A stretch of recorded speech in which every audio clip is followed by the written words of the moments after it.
64th Annual General Meeting of the St. Lucia Employers Federation. My name is Vern Gill. I'm the president.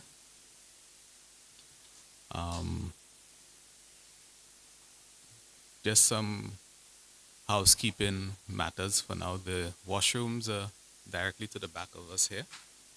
So you can just walk along the corridor to the washrooms. I'm not sure where the emergency exits are, but probably the same door we came in. Yeah.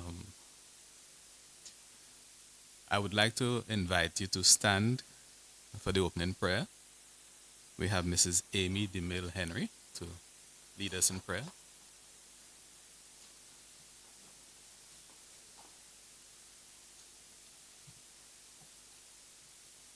Heavenly Father, we gather before you today with hearts full of gratitude for the gift of life, fellowship, and purpose. We thank you for bringing us safely to the 64th Annual General Meeting of the St. Lucia Employers Federation. Lord, we ask for your presence to guide our discussions, decisions, and actions today. Grant us wisdom, unity, and clarity of minds so that everything we do will strengthen our work, empower our members, and contribute to the growth and well-being of our nation's workforce. Bless each member present, those who couldn't be here today, and all the organizations we represent. May this meeting be fruitful, collaborative, and filled with respect for one another. We commit this gathering into your hands, trusting that with your guidance, all things are possible. In Jesus' name we pray with thanksgiving. Amen. Thank you, Mrs. DeMille Henry.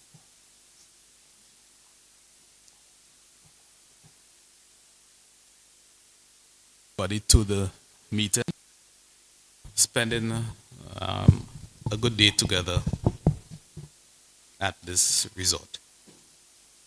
I want to use the opportunity to formally introduce our new executive director to you.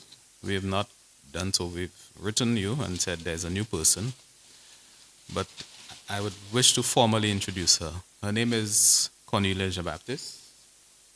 You can stand and take a bow. Okay. She holds a diploma in business management, personnel management, and industrial relations from Cambridge International College, a Bachelor of Arts in Business Administration from the University of Sunderland, and a Master of Science degree in Industrial Relations and Workplace Learning from the University of Leicester. She was employed with the government of St. Lucia from 1999 to 2022 at the Department of Labor in different capacities. Firstly, as a Labor Relations Officer from 1999 to 2016.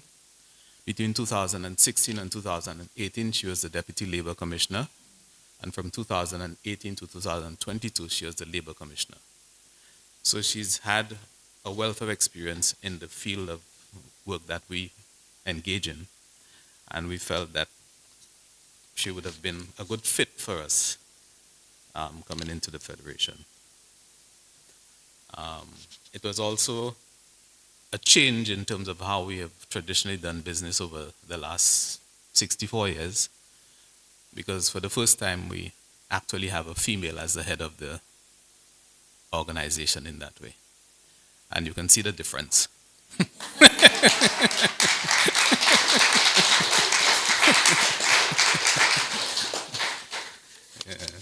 So, having formally introduced her and welcomed you to our meeting, I think we can formally start our meeting.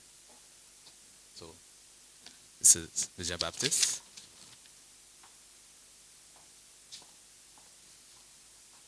Thank you, Mr. President. Ladies and gentlemen, again, to those whom I have not hugged and shaken your hand and said, a lovely good morning, good morning. And I will, as is expected, go through the protocol list before we get into business. So, Mr. Vern Gill, President of the Board of Directors of the St. Lucia Employers Federation, Dr. Malcolm Charles, immediate past President and member on the Board of Directors of the St. Lucia Employers Federation, Board of Directors, Mrs. Margaret Montplaisir, who is also our Vice President, Dr. Tekla Fitzwiss, Mrs. Janelle Edney Stephen, Ms. Nancy Joseph, Ms. Shilma Flavius, and Mr. Lucas Lubin should join us shortly. Invited guest, Mr. Marvin Edgar, who is the coordinator of the Workforce Development Center in Vieux Fort. Our other invited guests are not here as yet. So, except Mr. Perry Thomas. Welcome, sir, who's the director of TVET. Members, supporters, friends, secretariat. Director Lucas Lubin, I will put you on the spot and say, good morning, sir. Welcome.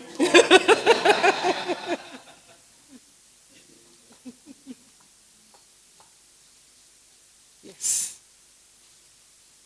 Our sponsors. We are so proud this morning, ladies and gentlemen, to mention our sponsors. HRWise, CIBC, Optronics, C.O. Williams Group of Companies, represented here by Mr. William Surdy, General Manager, and Mr. Richard Montplaisir, Group Accountant. Thank you.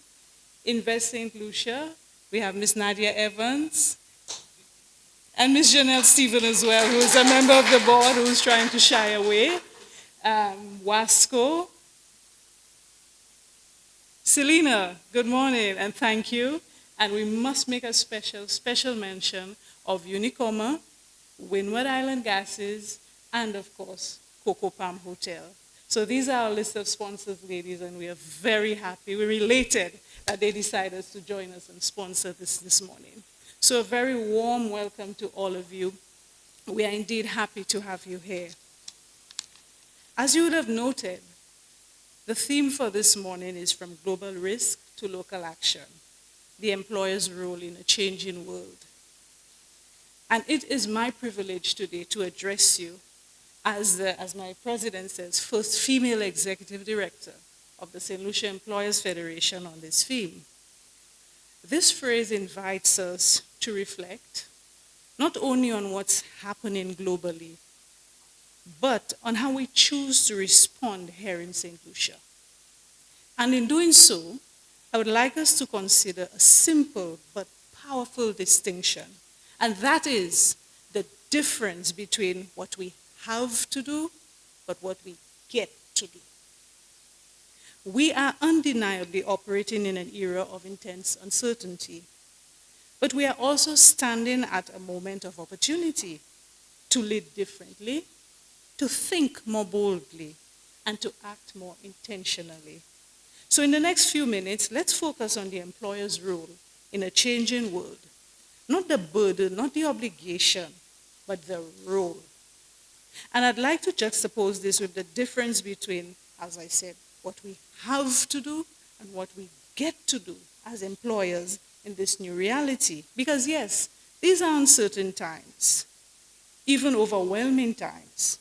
But I believe our mindset, how we choose to show up as leaders, can make the difference between merely surviving and truly shaping the future of work in St. Lucia and the wider Caribbean. Let me show you what I mean. When global supply chain disruptions, like the Red Sea rerouting that increased transit by 7 to 10 days, you would have heard, and raised freight cost from 50% and up, when that happens and that triggers inflation and fiscal pressure, what do we do? Do we simply absorb or pass on rising costs? Or do we get to reimagine our business models? Do we get to explore local sourcing, regional partnerships, and even lean innovation? Do we get to do those things? Possibly. Yes, container costs are rising. Yes, delays are affecting critical imports. But Instead of being locked in dependency, we get to ask, what can we do? What can we source closer to home? What can we manufacture ourselves? St. Lucian businesses are already exploring Caribbean-based alternatives for packaging, raw materials, and food supply inputs. But that's just not survival. That is strategy. Rather than passively accept the risk, we get to strengthen local warehousing, regional distribution hubs, and collaborative networks to reduce dependency on volatile international rules. Let's look at another one. When trade disputes, like rising US tariffs, some as high as 39%, impact our region, do we just have to absorb the consequences of decisions made in faraway boardrooms by the think tanks of our age? Or do we get to reimagine regional supply chains? Do we get to ask, what can we produce locally? How can we collaborate regionally? Caribbean leaders are already diversifying trade away from single markets. Prime ministers, you would have known, and finance ministers are calling for stronger ties with alternative partners and promoting local agriculture and manufacturing resilience. These moments force hard choices, but they also create space for innovation, partnership, and long overdue diversification. We don't just have to endure decisions made by the juggernauts of our time.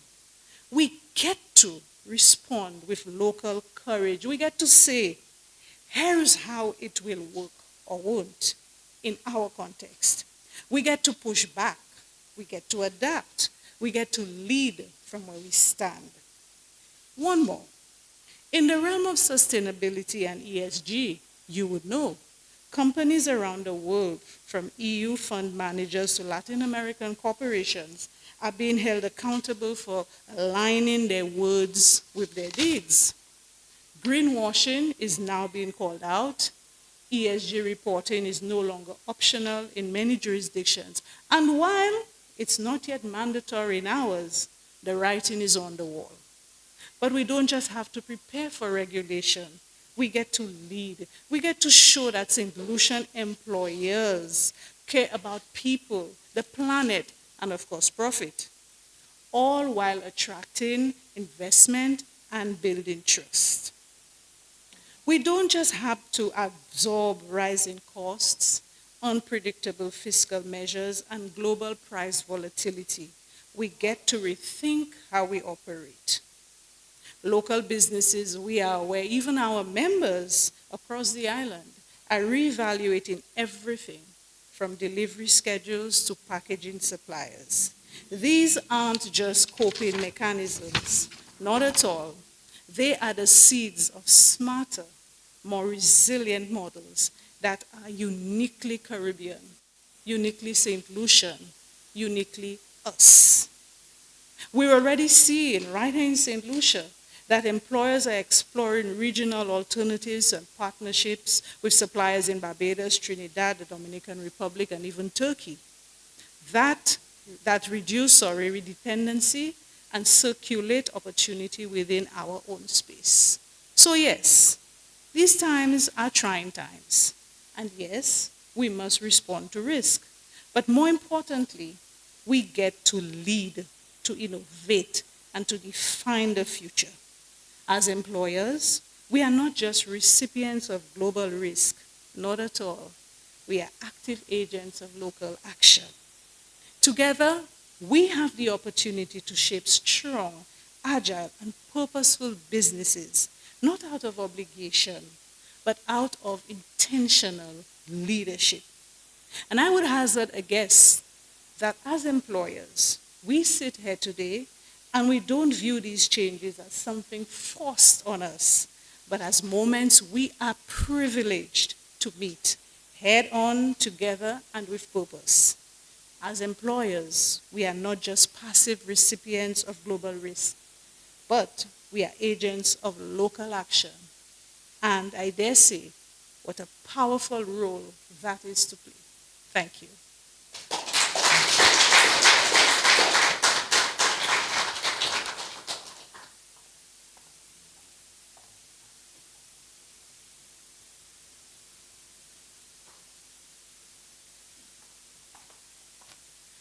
At this time, ladies and gentlemen, we want to invite you to view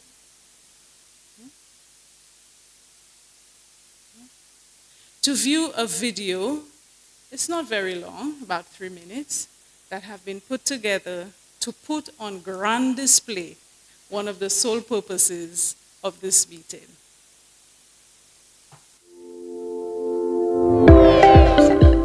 Our current logo, a human abstract element, features 5 identical blue figures in a circle with the organization's name, the St. Lucia Employers Federation.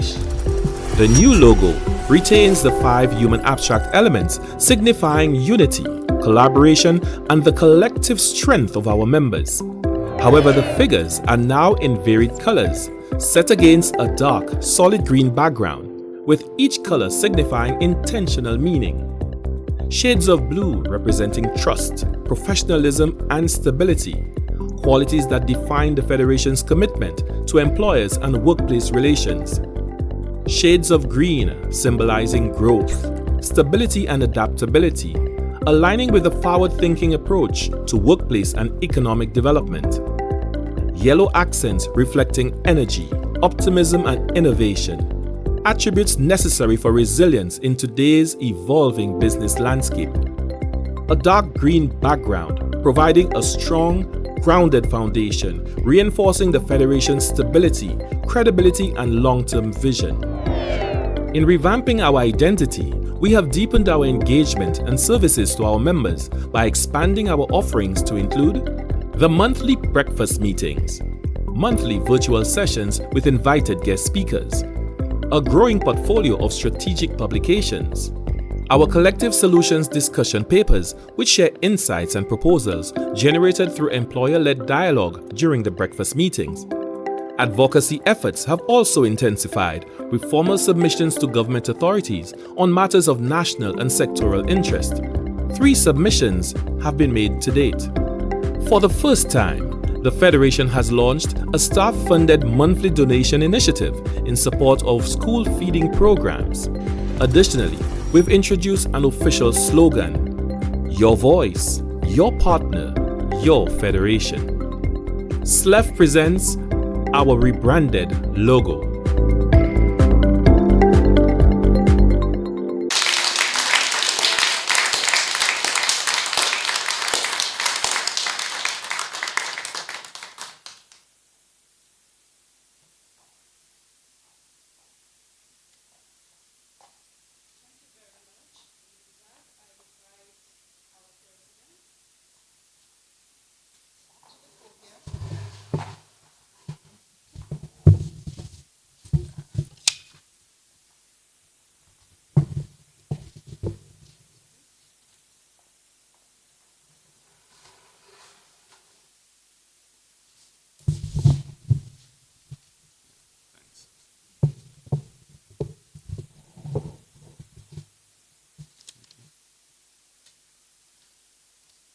Yes, morning again, ladies and gentlemen. I didn't acknowledge Mr. Edgar and Mr. Longville earlier, so welcome.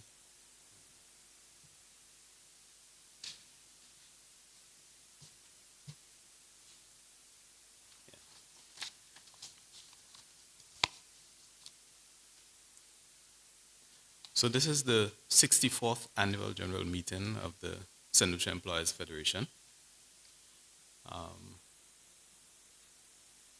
This year, the last year, which is 1st of April 2024 to 31st March 2025, from my vantage point, the Federation had a mixed year. As I had indicated in my last address, the contractual relations with Mr. Jerome Drew, our former executive director, ended at the end of August 2024. Fortunately, at the time, we had Mrs. Philomene Sinclair, who we had just appointed as research officer, and who agreed graciously to hold on as the officer in charge for 3 months while we attempted to recruit a new executive director. As fate would have it, Ms. Cornelia Jean-Baptiste, whom we had spoken to 3 or 4 years previously, happened to pass by my office going to a place called Abraham's where ladies go a lot. Decided to drop in, and the rest, as we say now, is history. We were able to agree on terms with her to serve as the new executive director. And in the first few months since then, I think we can see that she has made a difference in terms of how we engage and communicate and deal with our members.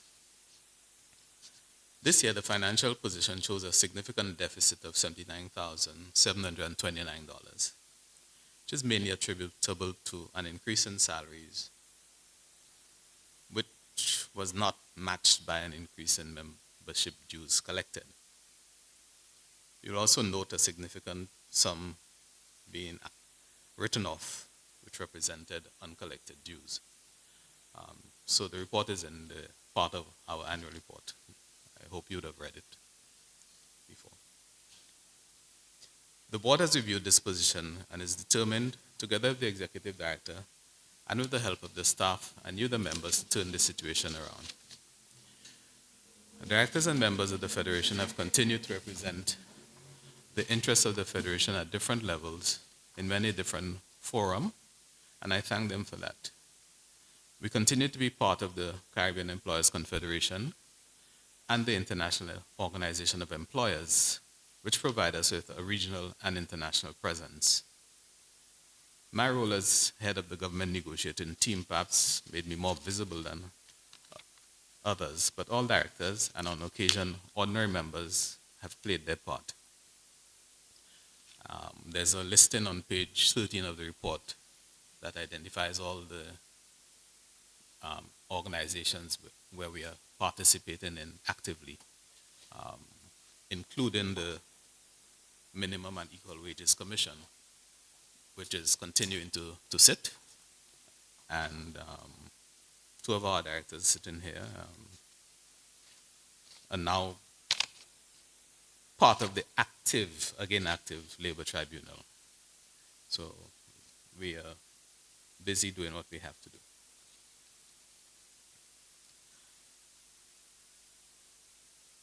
You would have also noted at page 16 of the report the staff's engagement in corporate social responsibility by making a contribution under the heading of the Cheerful Giver Project to the Lady Gordon, not Lady Gordon, it's the Methodist School. Yeah. During the year, we participated in a review of the corporate governance structure of the Federation. The consultancy work was undertaken by Mr. Victor Poyot and funded by the International Labour Organization's regional office. A report was submitted to the International Labour Organization and is presently under consideration by the Federation. The outcome of this exercise may result in changes to our bylaws, which have existed with few changes since the inception of the Federation. Any changes would have to be presented to you for approval and ratification. So for those who don't know, the Federation is registered as a trade union under the Labor Act. And so we have bylaws, and that is what we operate under. Going forward, we are determined to fully implement our approved strategic plan for the Federation, part of which requires us to undertake a restructuring of the Secretariat to position ourselves to serve you better.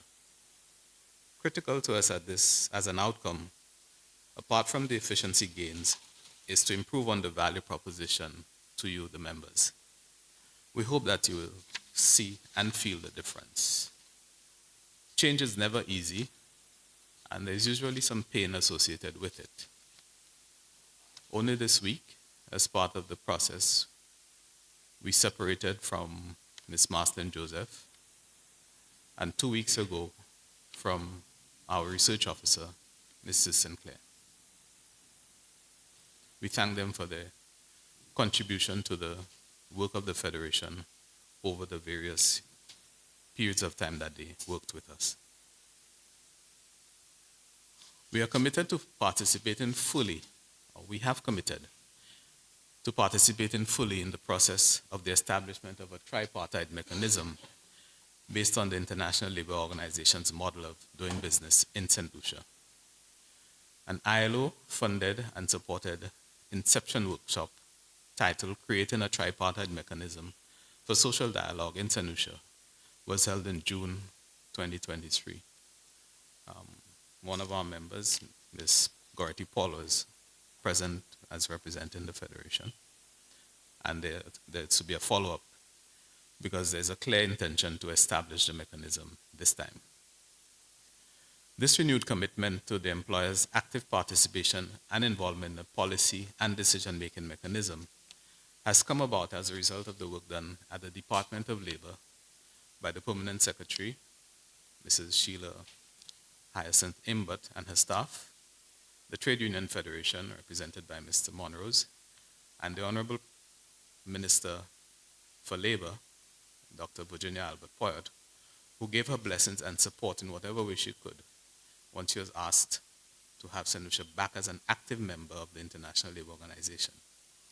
St. Lucia now is one of the only 3 Caribbean countries to have ratified all of the fundamental conventions of the International Labour Organization. The last 2 being Convention 138, which is the minimum age convention, and Convention 187, which is the promotional framework for occupational safety and health. In passing, I note that the recent posting in the Gazette of an invitation to tender for consultancy services to revise the Labor Act and regulations. So that has closed, that tender process.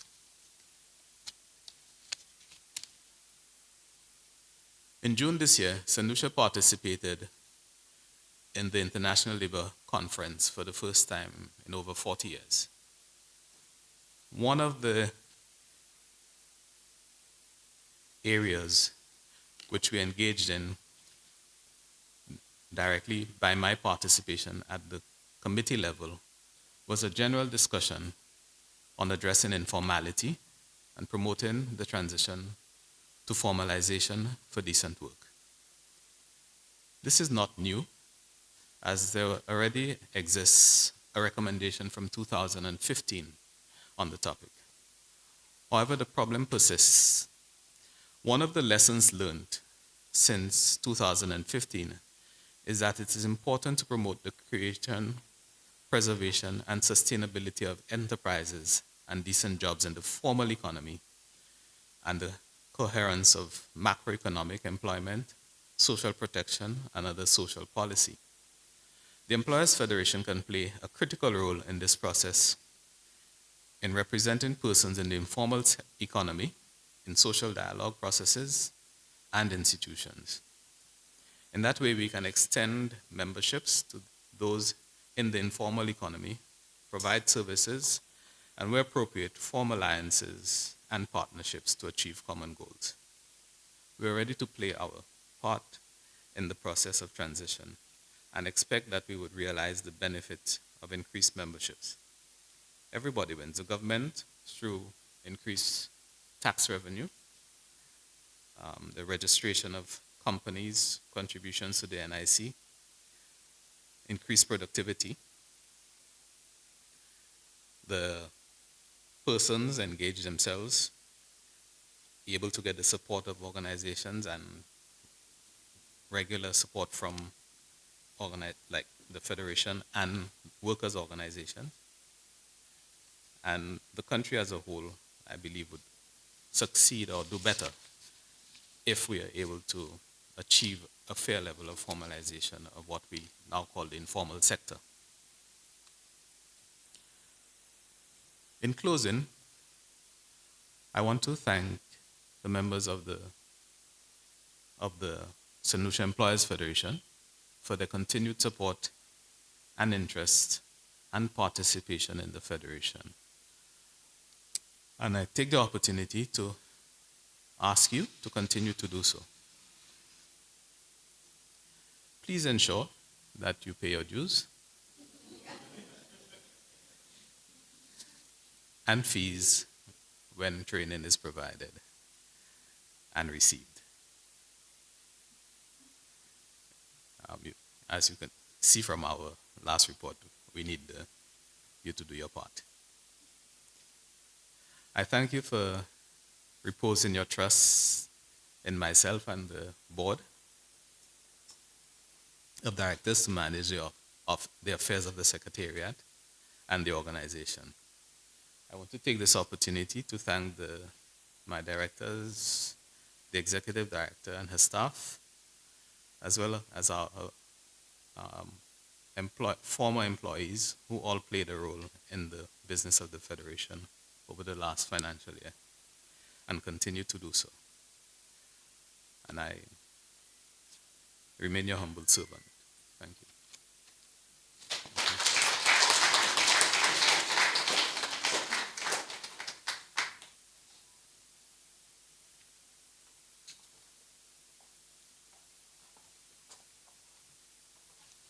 Thank you, Mr. Gill. So at this time, we would like to pause to honor and celebrate you, our members. Our members are the true foundation and driving force of the Federation. Your loyalty, participation, and partnership are what give to our mission and strength the voice that we need. While today we highlight a few with special awards, please know that every single member is valued and deeply appreciated. And each of you play a vital role in making this federation what it is. At this time, I'd like to invite Mrs. Janelle Stephen Edmay, to come across to assist.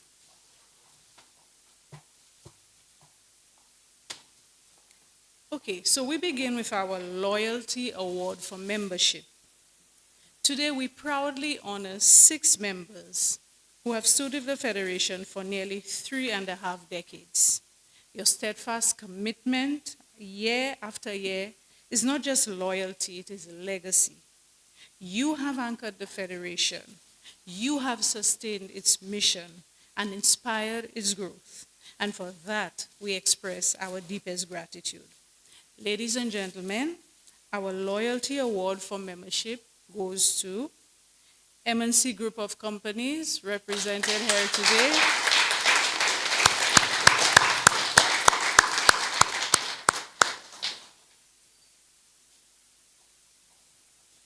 Thank you, Ms. Flosak.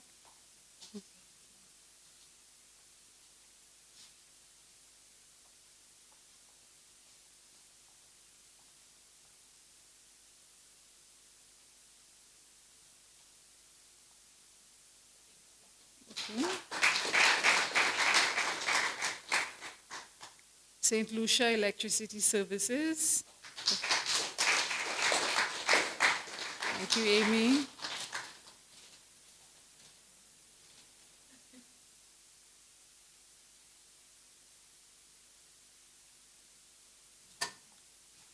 Sugar Beach, a Viceroy Resort, who is not represented here today, but we recognize them anyhow. Republic Bank, formerly Scotia Bank. Even after the transition, they remained with us and carried on.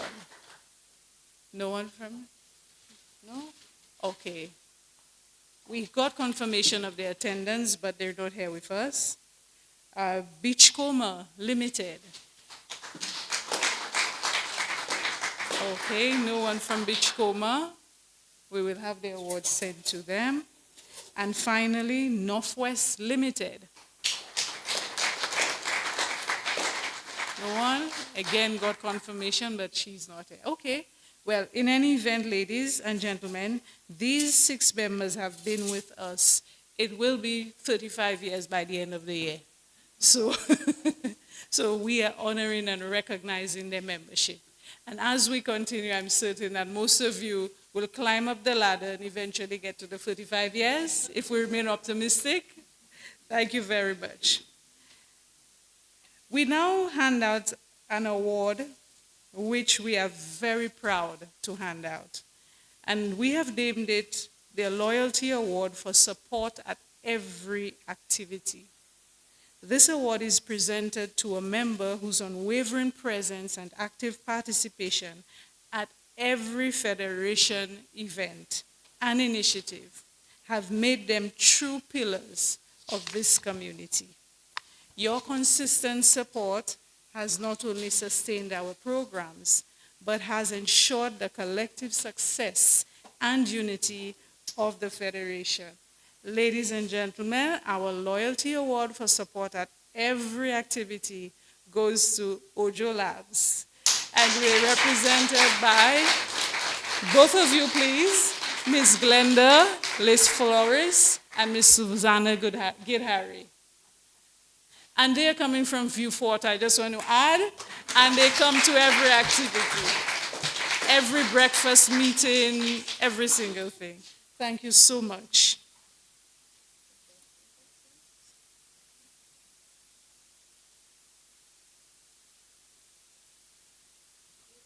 Okay.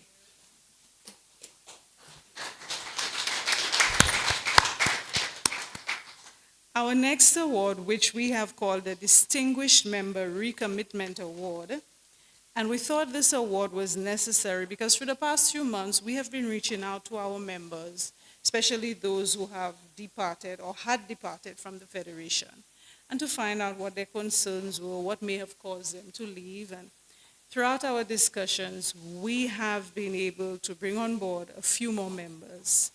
And so we thought it necessary to recognize one of those members.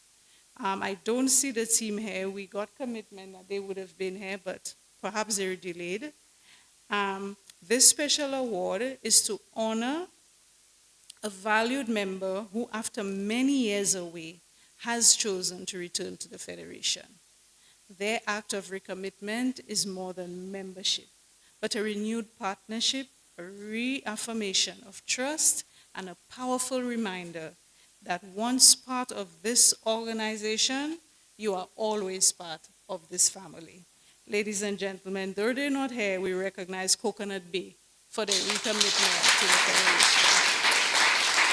I don't know. Yeah, they were supposed to be here. Our next award we have called the Rising Star Award. And again, it gives us pleasure to hand it out. The Rising Star Award celebrates a member whose energy, enthusiasm, and rapid growth in engagement with this federation have truly set them apart.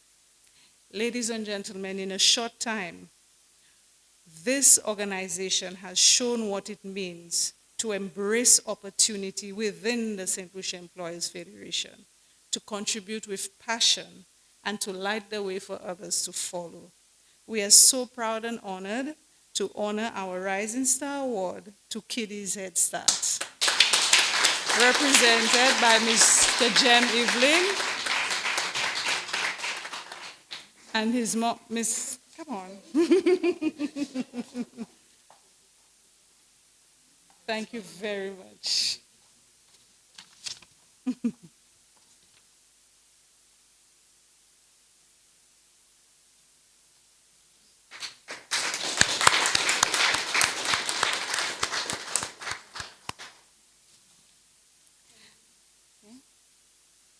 At this stage, we have a very touching and emotional to a certain degree award that we would like to hand out.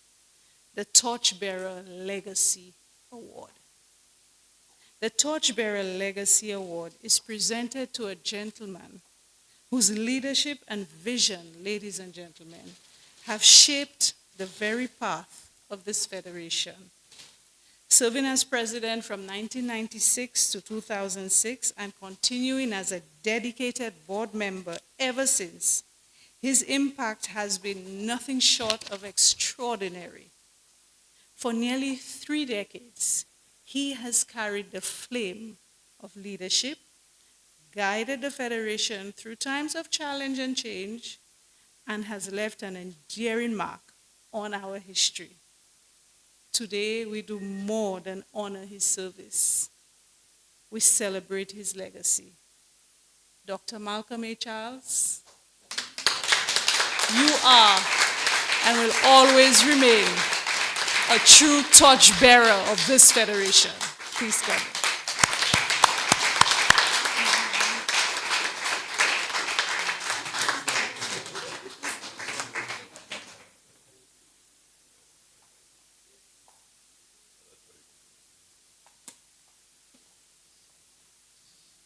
And I would like to invite Dr. Charles at this moment to say a few words.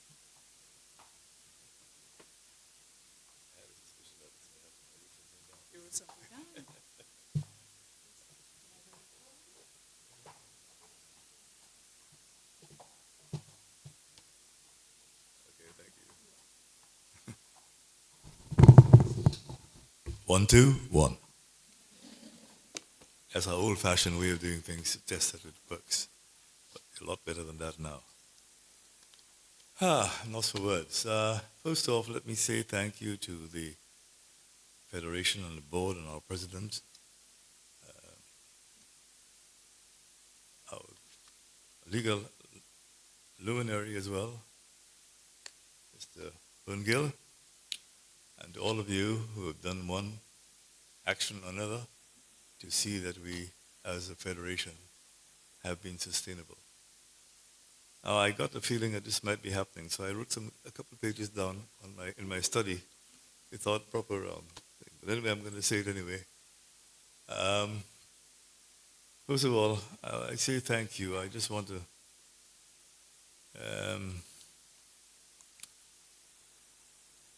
Federation, as you know, began in 1961 or 64, somewhere there. And it was, in fact, the peacekeeper of all the activity that we've had in our country from the time it was put together under, I think, the late Honorable South Mikhail. You will not know them because these are persons who have long gone. I did make a couple of notes which I will share with you, if I may. When I got an idea that this may be happening, I did look in my little historical files. And I thought I'd write and say something about the historical affiliation with the Federation, which dates back, in my case, to the 1970s. I was asked at that stage by my then employers, Geese Industries, in fact, a company I worked with for the rest of my life, my working life. Started from a junior, with the board of directors both regionally and internationally. But I always had one common denominator. It's the Mutual Employers Federation. And I would like to suggest that those of you who are perhaps currently climbing up that corporate ladder to lend a hand for the continuity of this organization. Now I wrote something down. Let me share with you. I can find it.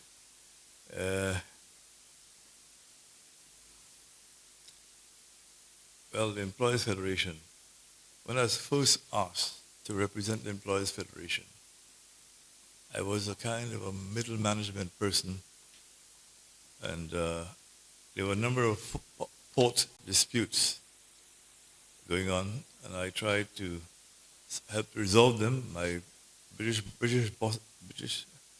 bosses at that time, they were all from the UK, and often didn't know what words to use in order to pacify our stevedores on the docks and that sort of thing.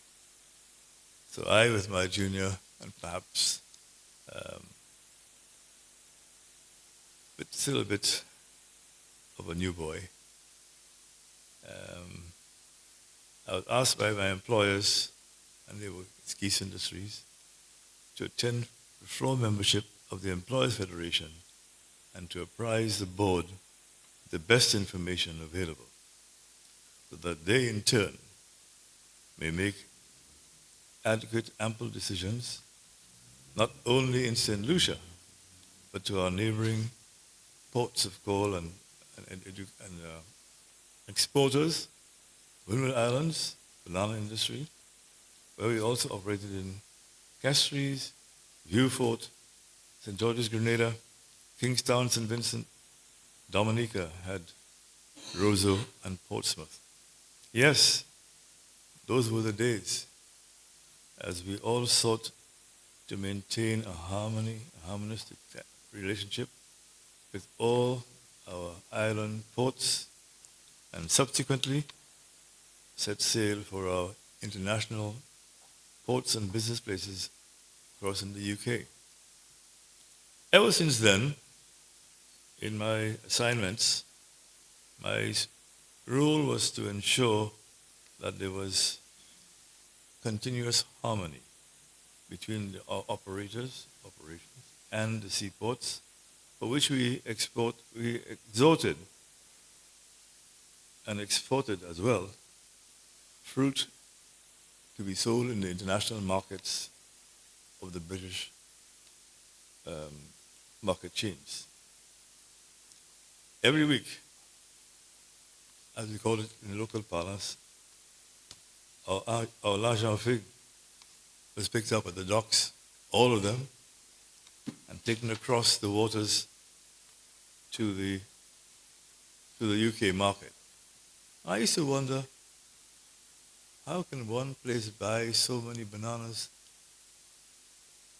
22,000 farmers had been supplying their bananas, and we picked up with our 4 ships enough ample refrigeration room to go pick up those bananas and to deliver them safe and sound to their supermarkets.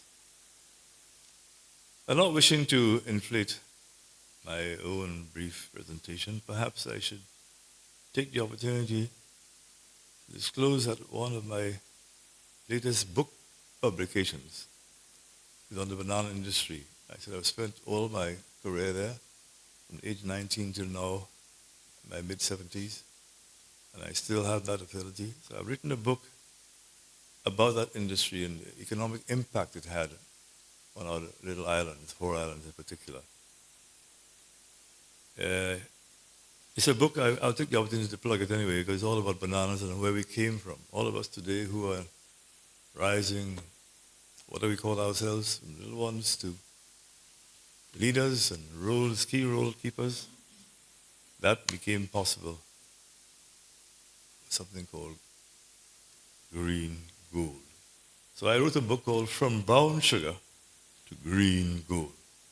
That brown sugar is what was sold, what was brought. And the green gold is the result of our development as a people.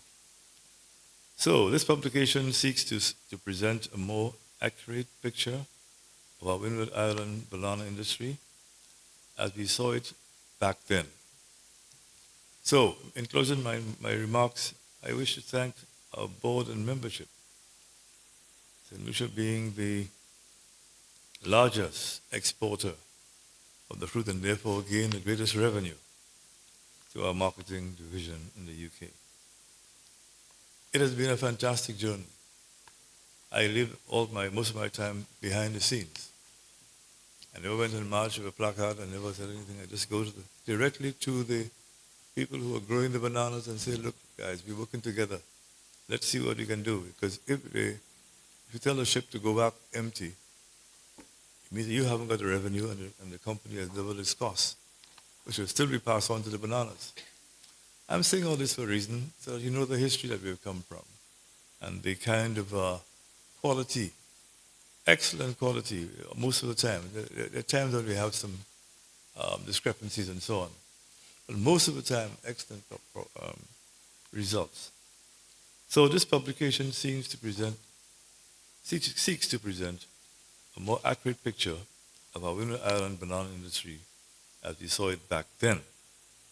And so in closing, I wish to thank our board and membership, the Employees Federation. I first came in 1970, my first Employees Federation meeting. I'm sure a lot of you have done the calculation and work out how old this guy is already. But anyway, that's what I did. and I'm very happy with it. And don't forget, St. Lucia was the largest exporter. We had 4 islands, and St. Lucia was the top. And you see all our infrastructure. I think politicians made some miles out of it as well, showing you different things. But certainly, those bananas were key to our survival and our economic development. So, let me in closing thank you, especially our board, for your volunteer service over the years. I know what it's like. Nothing for me was impossible for the Employees Federation.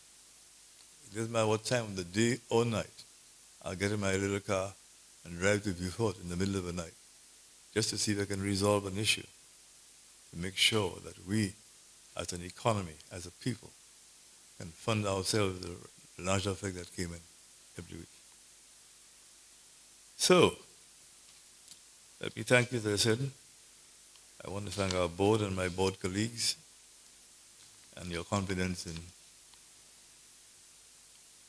appreciating what I tried to do over the years, for your volunteer service over the years. May God bless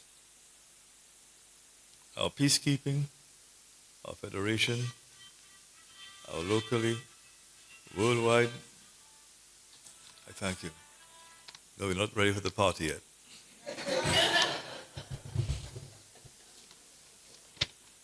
I would say that in jest, but it speaks to the oneness of the Federation Board in particular that has seen us through, no matter what it happens, rain or shine. As I said so earlier, and I'm still very adamant that the Federation will remain behind the scenes. We've done this most of our existence. We're not an association. We're a membership organization. I remember years ago, just to digress slightly, I remember when a couple of the hotels were going on the causeway there, and there was a lot of disruption. People were burning things and throwing down whatever they were doing. I remember going there, I think I was president, just coming in as president. I remember going there and saying, come on guys, we're burning our own substance. So what do you mean? I said, the people come here to put more shoes on their feet and more money in our economy. I said, yeah, but they're not giving us the right pay. I said, yeah, the right pay will come. Needless to say, all the hotels we see on the waterfront now have come. And what I did one night, not speaking to the Federation at all, I heard that the union was having a party. So I showed up at that party, standing by the gate outside, waiting to see Mr. Tyrone or Mr. So-so or whoever they were. Eventually they all came out wondering, what is this strange thing? Because an Employees Federation man at our gate. I don't know, we're all in this together. You might look at the worker side, and I look at the investor side, but together, 2 and 2 is a synergy. 2 and 2 is 5. But they didn't understand what I said then, but anyway, I think eventually they got. So, we'll not go any further. Once again, may God bless and keep the Employees Federation, locally and worldwide. It is doing a lot of silent work for the betterment of our people. Thank you very much.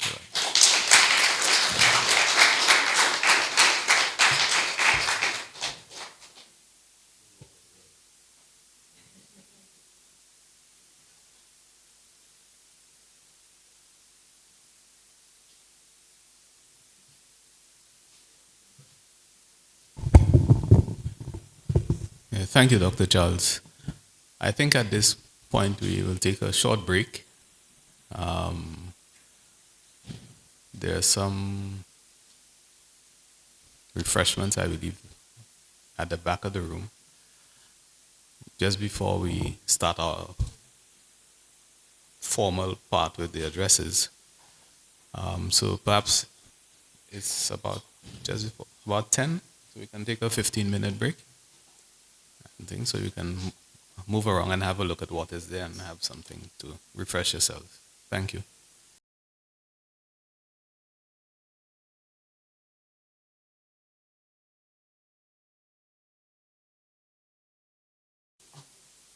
Okay, ladies, gentlemen, colleagues, has everyone, oh, okay, no one on the line, so I hope you enjoyed your break.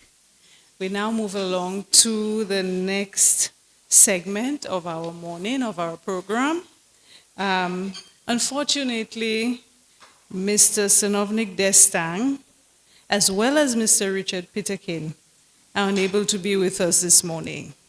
But fortunately, and I'm very happy to announce, the presence of our next speaker, Mr. Dee Lee, who is going to be our only speaker, but I guarantee you he's going to be a great speaker. Yeah? So I will allow two minutes again for everybody to settle. Okay, ladies and gentlemen, our guest speaker this morning, Senator Dee Lee, is a renowned attorney and authority in corporate law and governance. With extensive experience helping organizations navigate compliance, regulation, and employer liability, he has earned a reputation as a leading advisor to businesses preparing for the future. And today, he addresses legal risk and employer liability, what to watch for in 2026.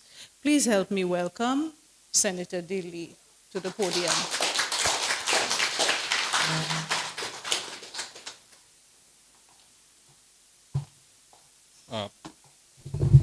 Thank you very much, Mr. Baptiste, for that very, very, I think I should hire you for my PR. That's a wonderful introduction.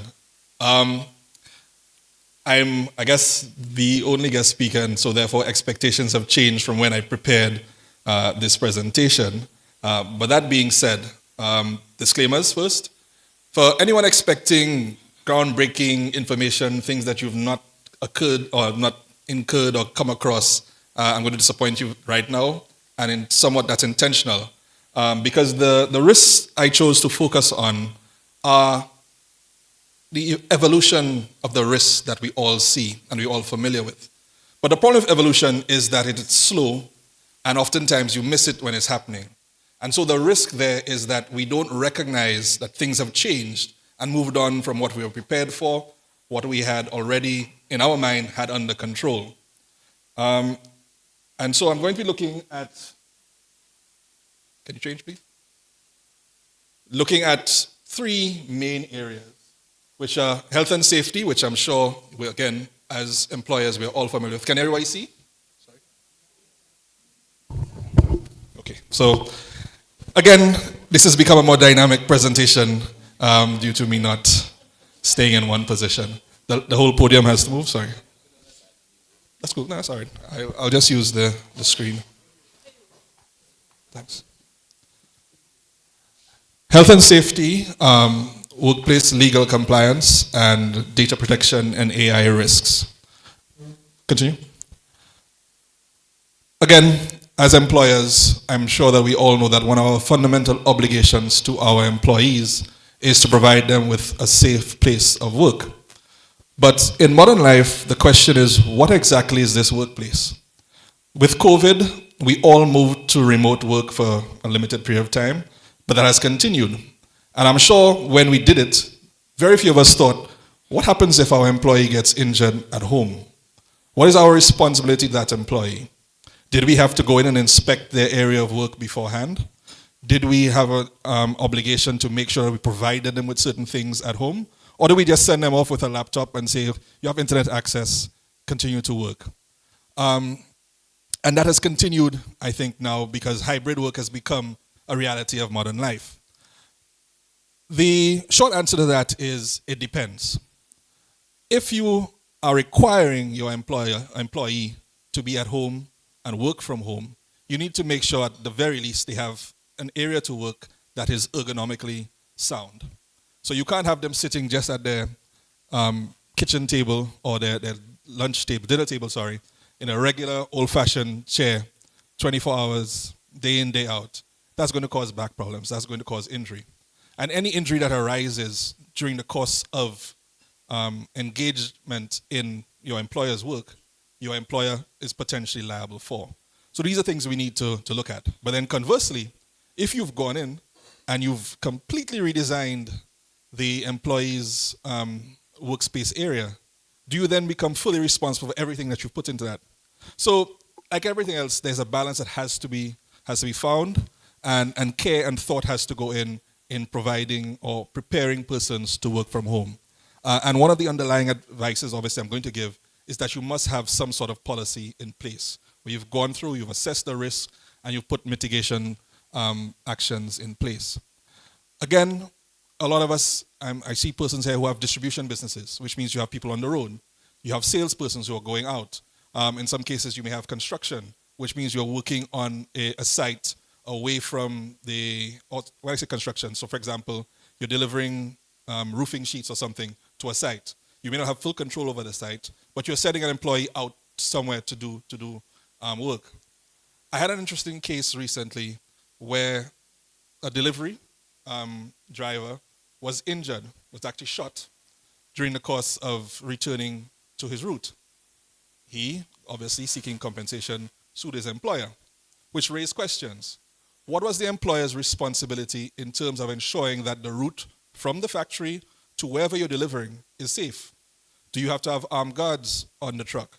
Do you have to put flashing notices on the truck? There's no money on this truck.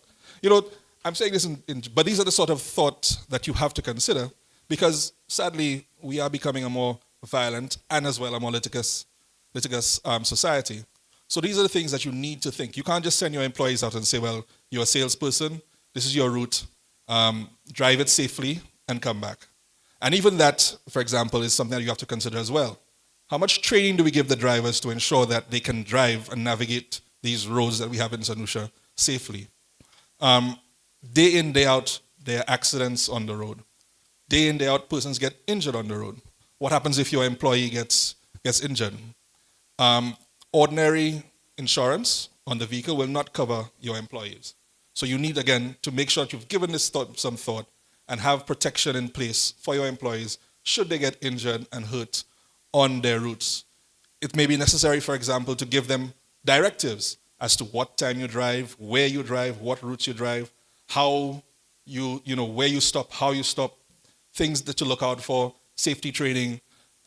It can't just be that you hire somebody, they have a driver's license, and you send them out. Again, as I said, you have to consider when you're sending persons to third-party workplaces. What is the condition of the place that you're sending them to do? You may be in IT, for example, and you're sending your IT employee out to do an install somewhere. What is the nature of the install? What is the conditions that is going to exist during the install? Is there a risk involved? And if so, how do you alleviate that risk? We need to ensure that as much as possible, we get in front of some of these things.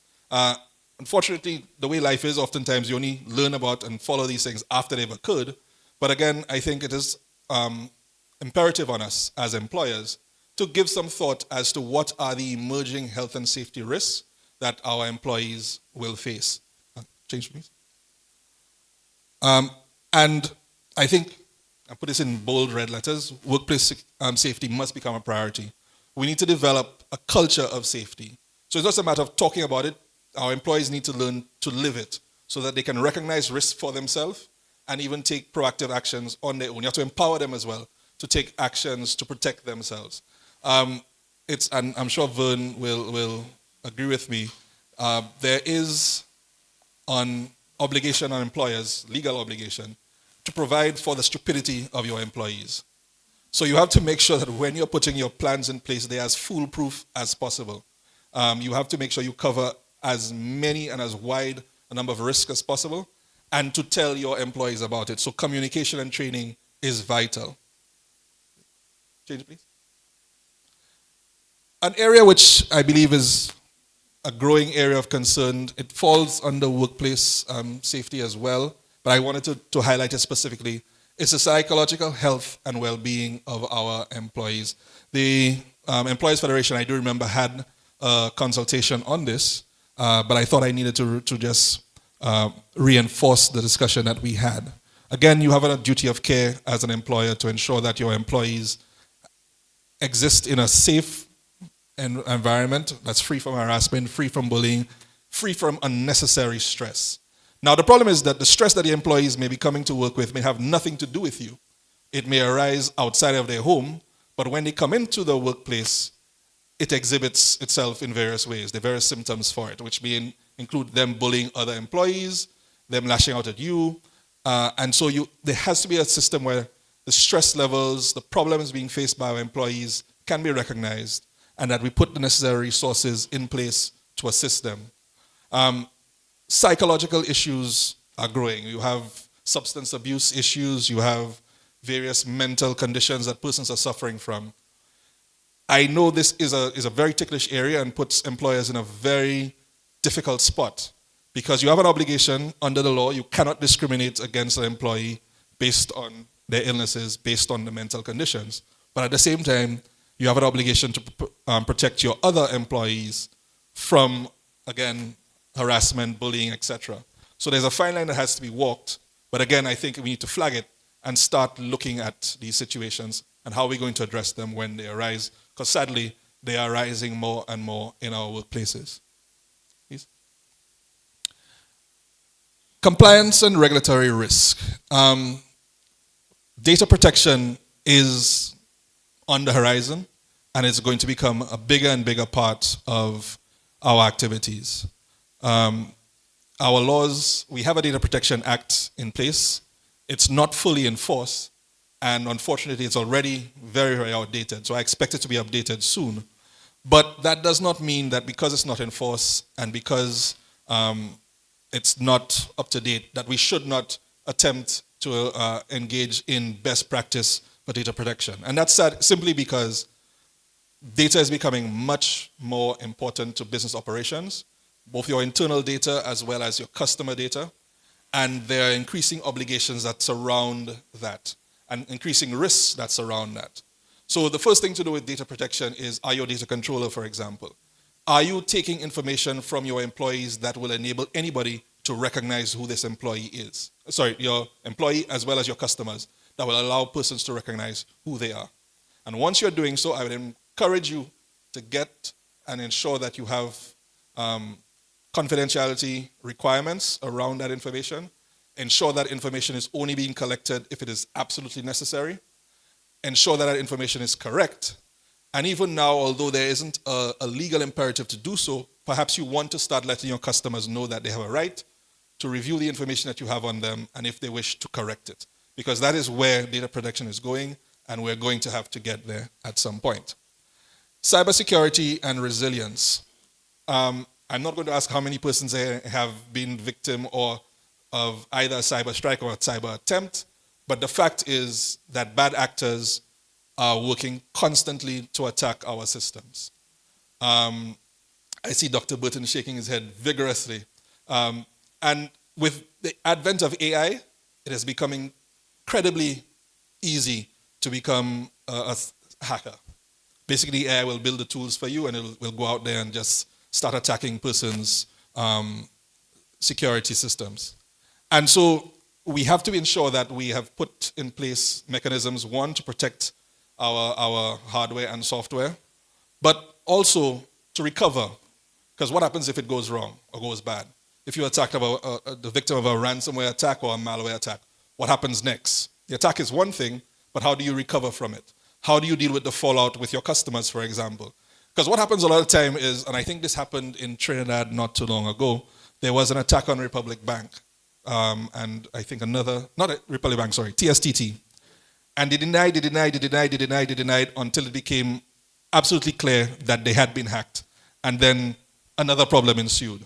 So the question is, do you get in front, do you admit that you've been hacked and deal with it? Or do you try to sweep it under the rug and hope that it goes away? Again, I'm not an IT expert. I think most IT experts will tell you to get in front of it and admit that it's happened and deal with it that way. But the point is, you need to recognize that this is a very real risk, and seek out the assistance of professionals who can help you with it. And most importantly, have that recovery plan in place. Third-party vendor compliance. Again, a lot of times we build lovely forts around ourselves and then leave a little gate open on the side where we've not recognized that a danger lurks. So with increasing B2B services, increasing persons, you having your platforms and you're allowing third-party vendors to come straight into your system to provide whatever information is necessary, there's a vulnerability there. And you need to make sure that your third-party vendors have similar security protections and provisions as you do. Because it doesn't make sense for you to build the highest moat around your business, your business IT services, and then, as I said, you leave a lovely bridge with a boat, welcome flashing lights for a hacker to come through a third-party vendor or third party of some sort. So even, for example, where you're giving your customers access to your systems, how secure is that? How secure are the systems the customers are using to get into your system? Because oftentimes hackers will piggyback on those sorts of services. Now, we don't often think of audits in this area, but again, I would like to encourage you, as often as possible, get somebody to come in, do an assessment on your services to make sure that you're up to date and as protected as possible. And I think we need to develop that culture of constant review, constantly looking, constantly updating our systems and our protections. Next, please. Due diligence. Again, generally, regulation is increasing. I've sort of identified particularly regulated entities because that's the most recent area that's gone in, where persons who ordinarily would not have considered themselves at any risk for money laundering, etc., have been identified by the Financial Intelligence Authority as possible vulnerabilities to our system, and therefore now have to have reporting and due diligence obligations. So, for example, jewelers, car dealers, real estate agents, these are persons who now are required to register with the FIA, maintain a know your customer system, maintain due diligence on their customers, do risk assessments on their customers, and maintain. So yes, I see, Margaret, it is becoming very, very onerous. But again, it is a real risk and something that we have to recognize and deal with. Because if we don't, there are liabilities, there are penalties in the act for you failing to adhere to those requirements. And due diligence and FIA is one particular example. But in every sphere, you have increasing regulations. You have standards regulations. You have data protection, as I said before. You have environmental concerns. There's constantly increasing regulation, and it means there are things that you have to comply with. There are documents you have to file, records you have to keep. What does that mean for you in terms of space? What does that mean for you in terms of the organization of your business? What does that mean in terms of your employment? Do you have to hire somebody specifically to do this? And these are, again, concerns and things that we need to look at because they creep up on you. They don't just suddenly show up and say hi. They just incremental changes, incremental changes, incremental changes. Next, please. And the new hot topic, generative AI. It's a wonderful tool. I used it to do most of my presentation. But by the same token, it inserted all sorts of things that I never asked it to put in. So I had to go through it and make sure that what I wanted to say was in there and things that I wasn't too sure about were not. And that is the inherent risk in AI. I went to a presentation recently where what was explained was that the whole point of AI is to please you. So it's trying to understand what you want out of the information and to give it to you. And sadly, sometimes that means it'll invent things. And I'm sure we've heard stories of persons, quite famously, a few lawyers went in presenting legal arguments, 20 pages of legal arguments on a matter, all fabricated because they didn't take the time to review it and ensure that what the AI system was putting in accurate and real information. So the inherent risk is obviously that, one, if you're submitting things to you're a consultant, you're delivering information to a client, ensuring that what is being produced, AI might save you hours of work, but is it correct? Is it accurate? What is the risk to you in providing information that is inaccurate? There's also obviously the issues of copyright infringement, because most of these AI models are large language systems or models, which means that all they've done is they've scoured the internet, taken all the information they can get out of the internet from whatever producer, and will spit it back out to you. It's not concerned about copyright. It's not concerned about the rights of the persons who actually produce the information. It's just giving it to you. So you have to be aware again that there's the possibility of infringement of copyright when you are just taking information out of the AI systems and not using it. So you always have to go back, double check, verify the sources of the information, and give credit to those sources where necessary. Like I said, not yet. Let's go back. Let's go back, please. Thanks. Yes. As I said, there's always the possibility or the issue of misinformation and the liability that can arise from that for you. Because, again, you are responsible for whatever you're putting out there.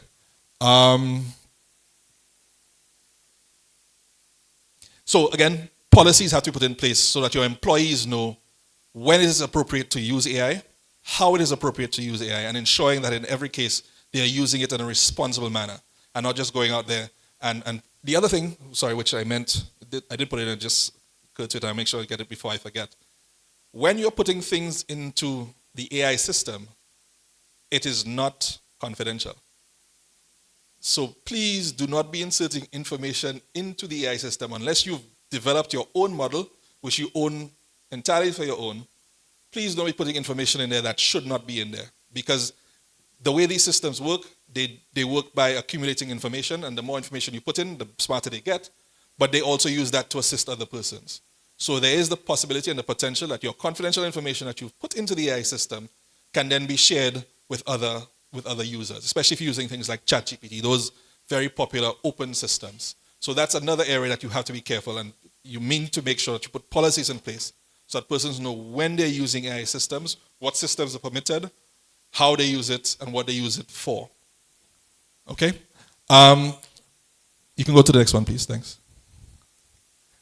And so just very general, just to round up, again, as I said, the threats that I see are the insidious threats, the ones that we don't necessarily recognize because they're just evolutions of things that we know or things that we are familiar with.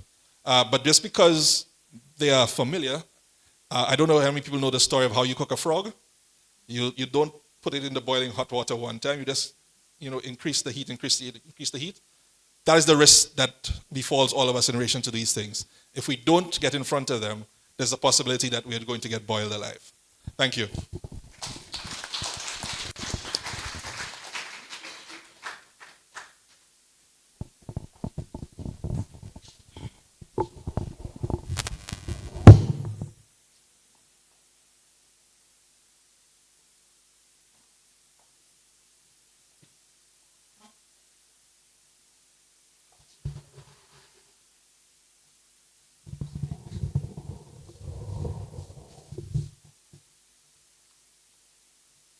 I think it's okay. You need to move it again.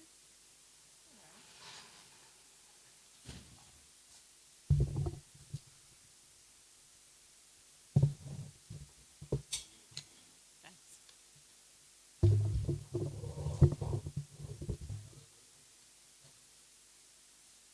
And ladies and gentlemen, our Torchbearer Legacy awardee is making his exit. So a round of applause again for Mr. Dr. Charles.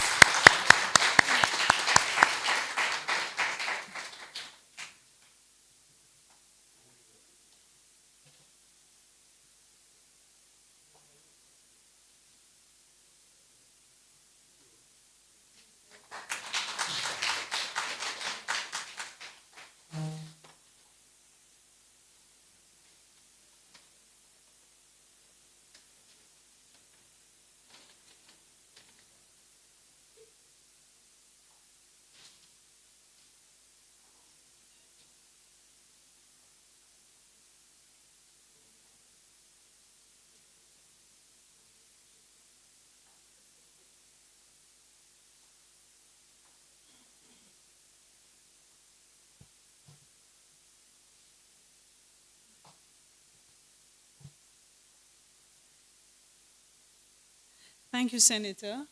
Obviously, some thought-provoking information. For me, I had not thought of the inherent risks of the generative AI as Senator Lee has outlined this morning. You know, there's so much happening. Every day it's something else. It's so fluid that just when you think you've understood one aspect of it, something else comes up. And so a lot of what he has said, the leadership training on the legal obligations, I think employers, we focused on doing training in other regards. But this is an important aspect. And so I have not heard of anyone who has really invested in that sort of training in the workplace. It's obviously something that we need to be thinking about pretty soon. And so a lot of what he has said has raised some question marks in my head as to where we are, even as an organization, and where we need to be. And I'm certain it is the same for some of you.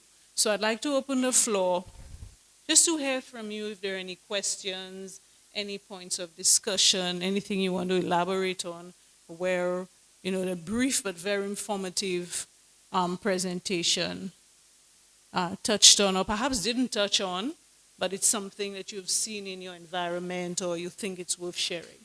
Please do so. Anyone? Yes, please, Mr. Edgar.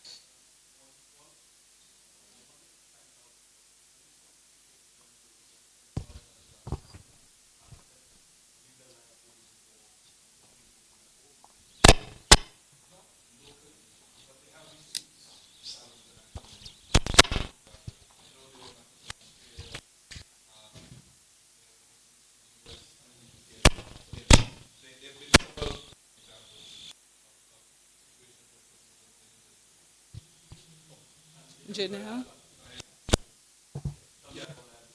Yes.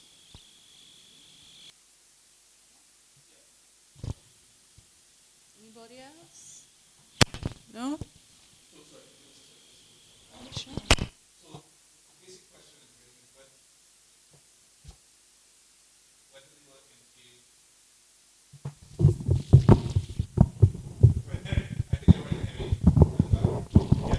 Whether they were engaged in work at the time when they were in the so, for example, there was a case I think where somebody had run to the door to answer the doorbell and tripped over their door. And it was in that case it was held I was not the employer's liability because it's your door and you're running to the door not because of the employer. But similarly, had you been told, you know, delivery is coming into you for work at that time and you're rushing to get the delivery, things may have been different.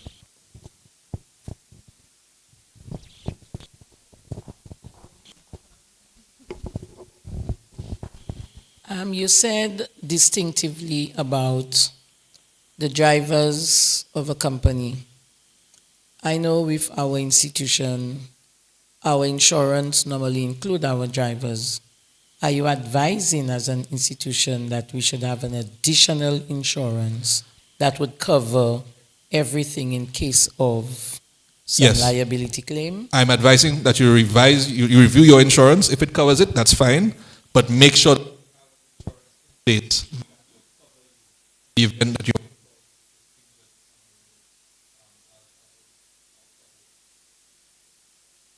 because the insurance fully comprehensive, they take the driver's details and everything, they have that clause. But as you said that, I think it's something the other that thing we to should remember, it may cover the driver, it may Right. cover the vehicle, it may not cover other employees who are in the vehicle. So I'm saying review your insurance cover. Make sure it covers your employees whilst in your vehicle. When you said that, it was food for thought because we never really went into the Small print. Exactly. Thank you so much for that.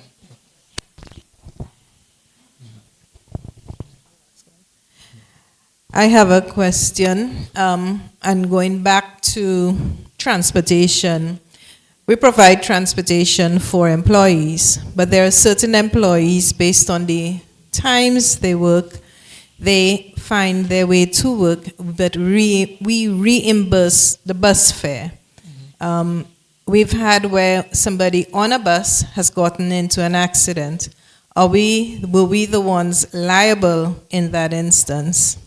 So I'm not going to give legal advice. You should speak with a lawyer, but it's understood that really arises when your employee gets to work, generally. And that is even though you're going to reimburse them their bus fare. Again, Well, that was the angle the insurance took, but I was wondering whether I actually thought the fact that we were paying that maybe we would have been liable. it's always relative. It's always a matter of degree. But in that case, no. With the rise in psychological safety awareness, are you aware of any such case that has been brought to the courts?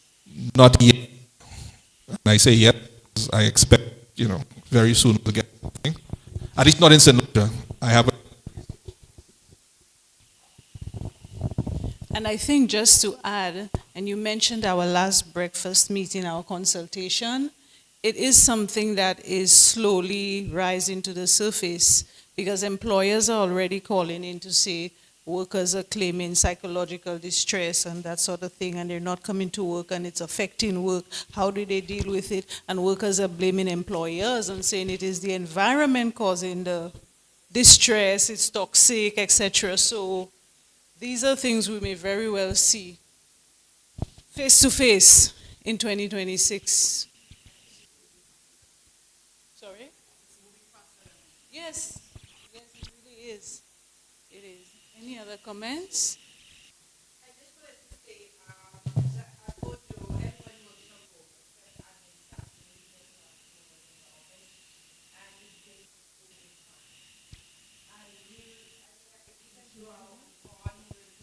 Sorry, the gentleman says you need he says you need the mic. And we were doing an excellent job because we sit and discuss and we look at what could happen instead of waiting for it to happen.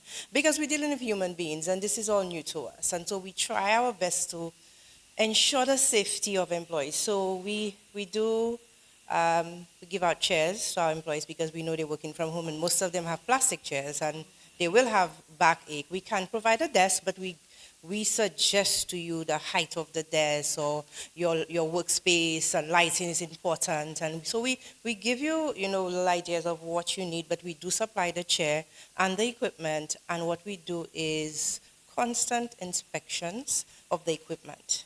We ask for if you have broken wires, we don't want people to get electrocuted because we're not in the space. Mm-hmm. And so we always try our best to be on top of things. Yep. Yeah, that's exactly. Thank you. Anybody else? No?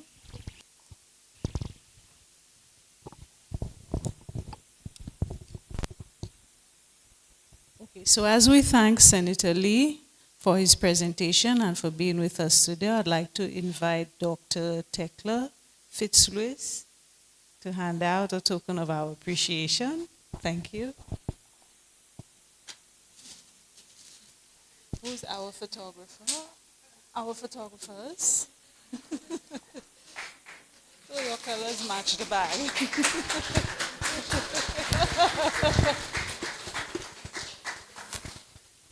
Thank you very much. Okay, so we're about to wrap up our open session. We would like now to just take you through, very briefly, our annual report, which in your own time you will read and consume, but we would like to just put it up so you have a look of what it entails.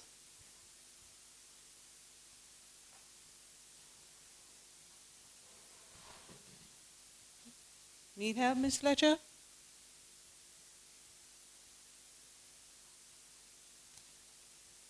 It's okay? All right.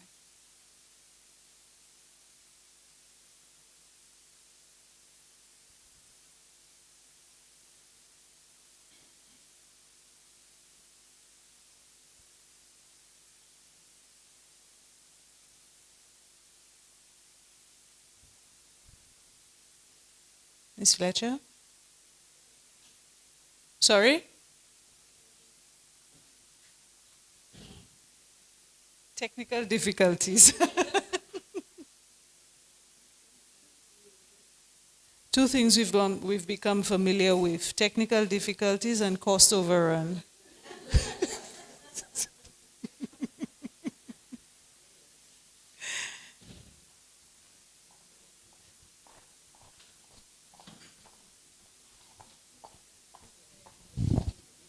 Oh, there we are. You wanted me to walk?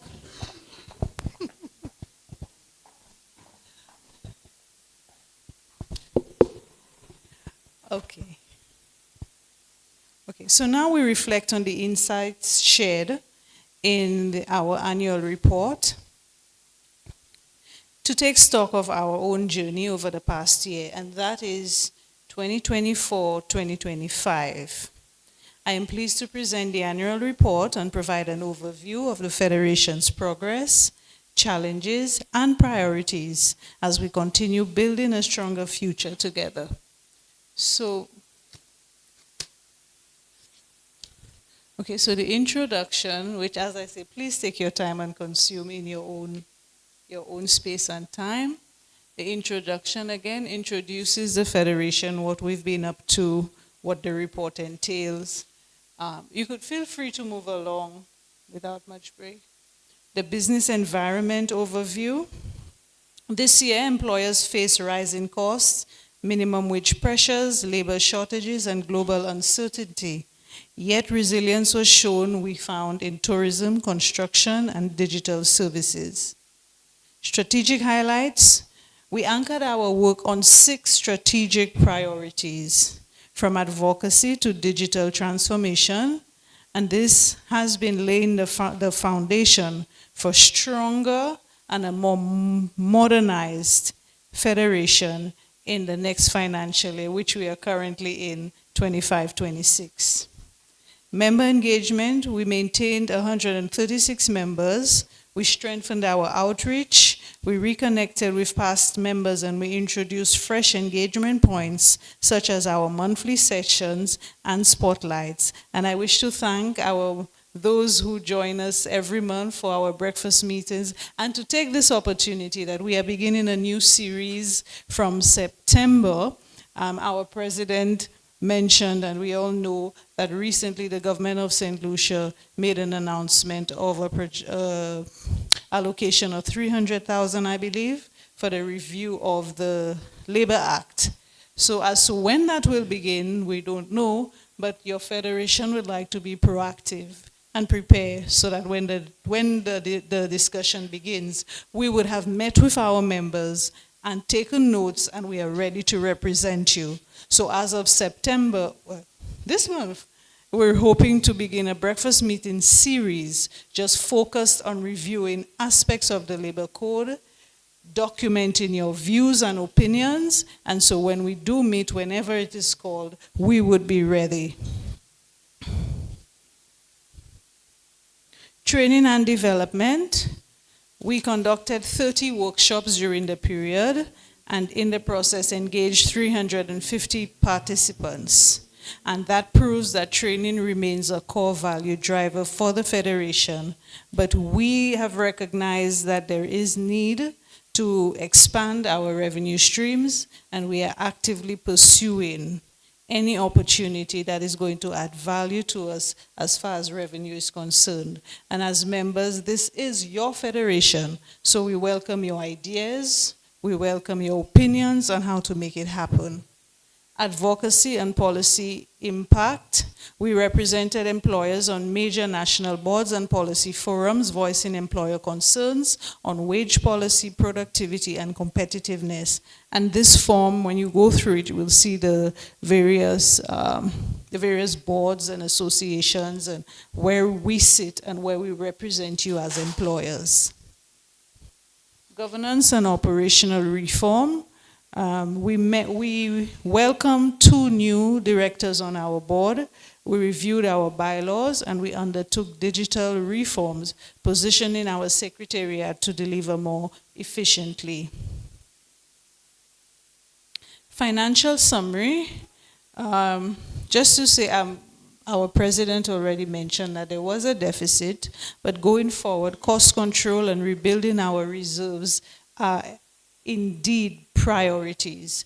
Two priorities: member engagement and building our reserves. That is our priority in this financial year that we are currently in and going forward. Our corporate social responsibility, which was already mentioned, a staff initiative to contribute to the well-being of our children. We support the various schools. Every month, we choose a school in a different district and we make a collection towards the school feeding program at the schools. The principals so far have been very happy to receive from us, and they've always made it known to us whenever we contribute that everything is welcome. Because surprisingly, I don't know how many of you may have some kind of connection to the education sector.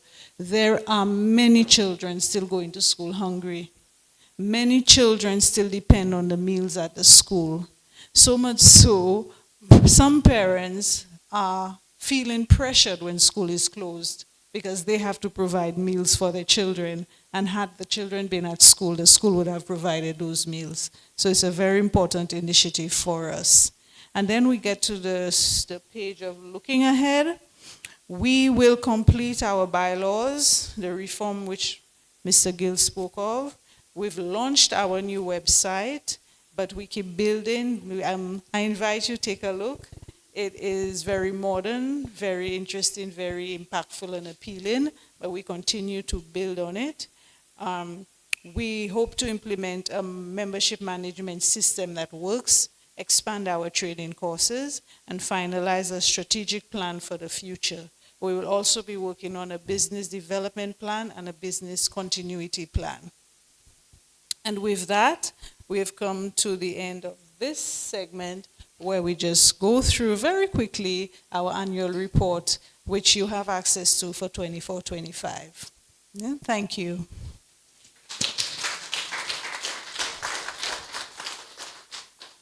And just before we close our open session, I would like to invite, I know there's some of you who may wish to say something. As I said, this is your federation. You are members of a federation.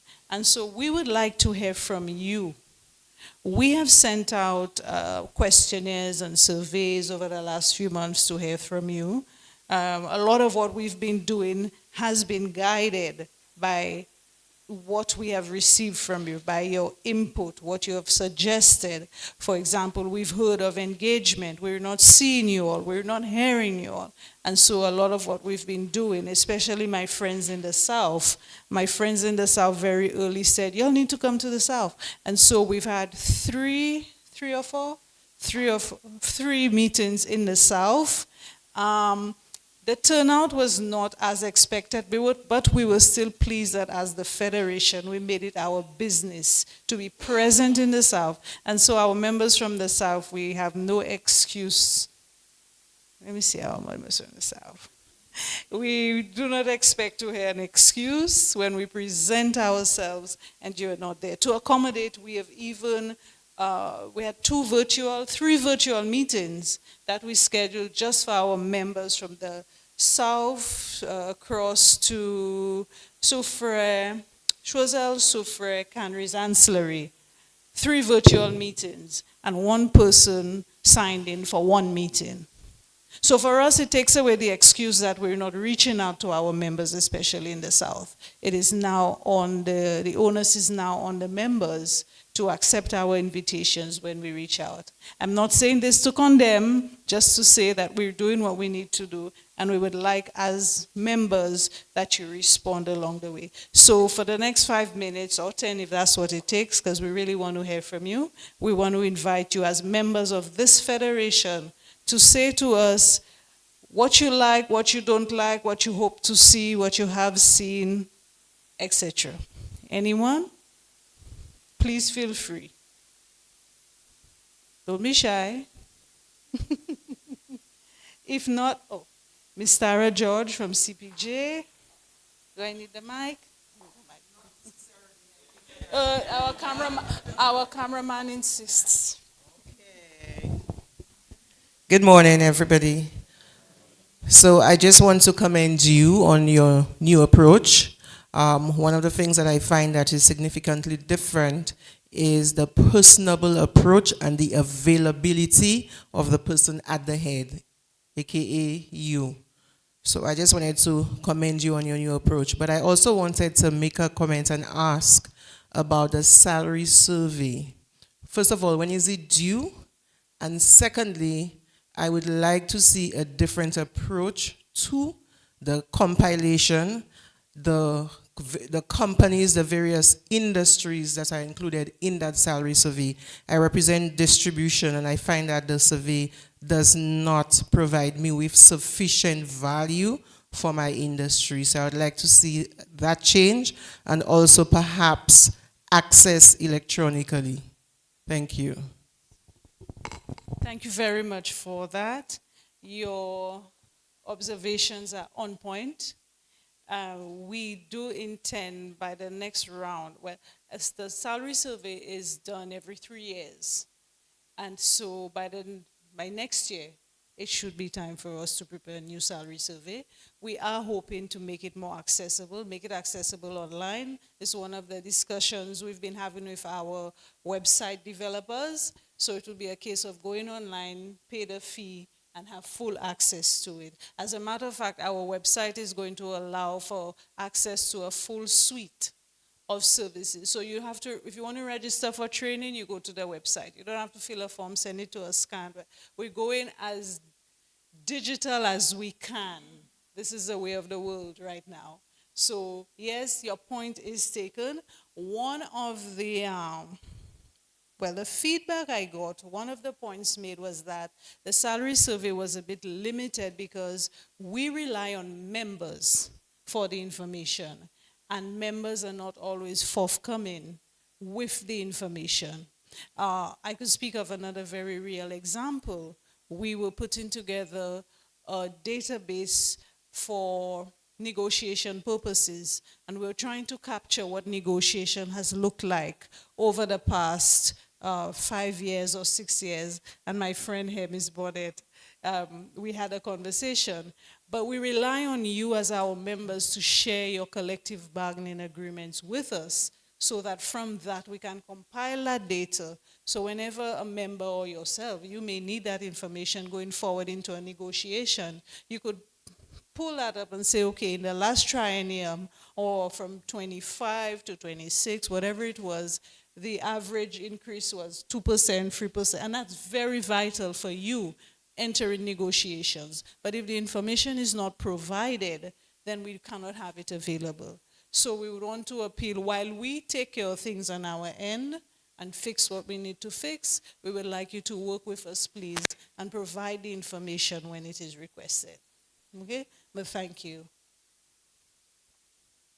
Yes, Ms. Gilhari? I'm a bit short, so I'm going to stand.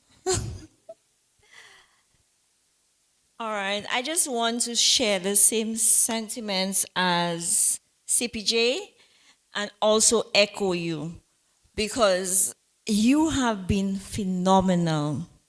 And we really, really, really like the approach you have taken to make a change in this federation. Thank you so much for doing that. We needed that. Also, I would like to echo you on the surveys. It is our voice, our partner, our federation. So please, I encourage each and every one of you here to conduct these surveys accordingly, to reply so we can make the change. We really need our labor code to be revised. And if we do not echo our voice or voice our opinions, this will not be done. We have our support. So let's do that together. Thank you. Thank you very much for that. And I must say, in as much as the commendation has come to me, I need to say, even now, I have a very, very supportive board of directors and the secretariat as well. Very, very supportive team. So none of it can be done without their support. So I thank them even more. Thank you. Anybody else? No? Okay, so with that, ladies and gentlemen, with that, this is it for our program, for our open session. And we close with a vote of thanks from Mr. Jem Evelyn of Kiddies Head Start.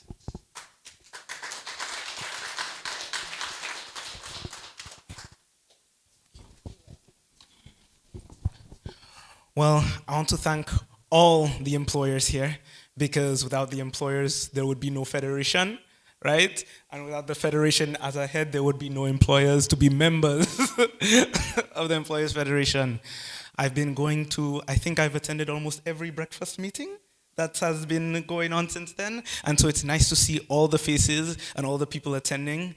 It's always great, as mentioned before, for our voices to be heard, having a place to speak, that personability that's been happening more and more often in the Employers Federation, an opportunity for all of us to network, and that would not be possible without everyone's here support. So just another big thank you to you all. You all deserve a pat on your back, right? And you all deserve the best as we're working forward to grow our businesses as employers together.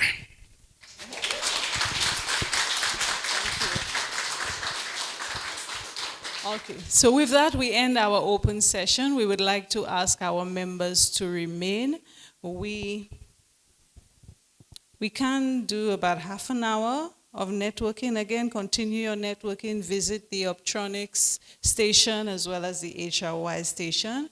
And I would like to close by again thanking immensely our supporters, our sponsors. Again, HRYs, CIBC, Optronics, C.O. Williams Group of Companies, Invest St. Lucia, Coco Palm, who without Coco Palm we would not be here, Windward Island Gases, Unicomma, and everybody else who has helped to make it happen. Thank you to our guests for coming from the south and for leaving your desk to join us.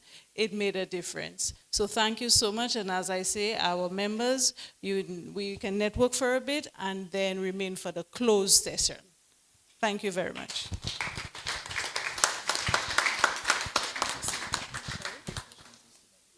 Yes, we still have refreshments. Our current logo, a human abstract element, features 5 identical blue figures in a circle with the organization's name, the St. Lucia Employers Federation. The new logo retains the 5 human abstract elements signifying unity, collaboration, and the collective strength of our members. However, the figures are now in varied colors, set against a dark, solid green background, with each color signifying intentional meaning. Shades of blue representing trust, professionalism, and stability, qualities that define the Federation's commitment to employers and workplace relations.